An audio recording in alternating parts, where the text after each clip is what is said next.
Bell peppers are notoriously difficult to grow in the South, but I finally found two varieties that grow and produce like magic where others fail. So if you're looking to grow bell peppers in a place where they struggle, or you just want the maximum production possible, you have to check out these two varieties. The first variety is called Sweet Bella. This is what I would call a true classic bell pepper in the shape that we all know and love. This has to be the best performing true bell pepper I have ever grown here on the southeastern coast of North Carolina. Now, just the other day, I picked 3 of the largest peppers I have ever picked in my life off of this plant, and I made stuffed peppers out of them. They were absolutely fantastic. Yeah, that's a real picture right there. And I just had to show you this incredible plant because it is still producing. As you can see, the plant is an absolute beast, and it is growing taller and taller and taller. It's close to 4 feet tall, and it shows no signs of slowing down.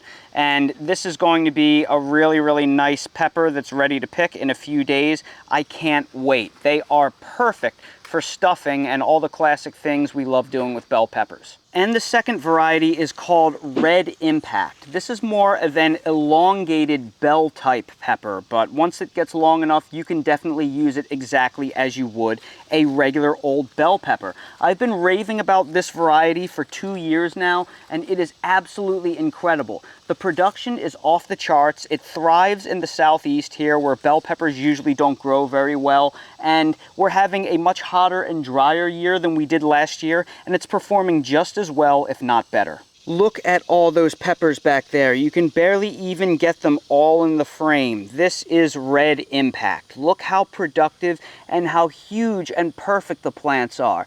These are over 4 feet tall. I think they're going to produce all the way until frost for me.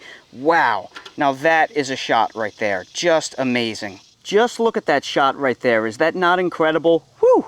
This is what the Red Impact peppers look like when they are mature. Boy, are they beautiful, and they are very large. They're half the size of my head, and I have a big old melon. And of course, you already saw the Sweet Bellas. They are even larger. So if you like growing bell peppers, but you struggle to grow them, or you just want the most productive, biggest varieties possible, give these two varieties a try. They are a revelation. I'll place links to the seeds down in the video description below if you need help finding them. And that's today's 2-minute garden tip. If you're new to the channel, please consider subscribing and hitting the bell to receive new video notifications, and check out our Amazon storefront and spread shop in the video description for a list of the gardening products I use and awesome custom designed apparel and other gear. Your support is greatly appreciated.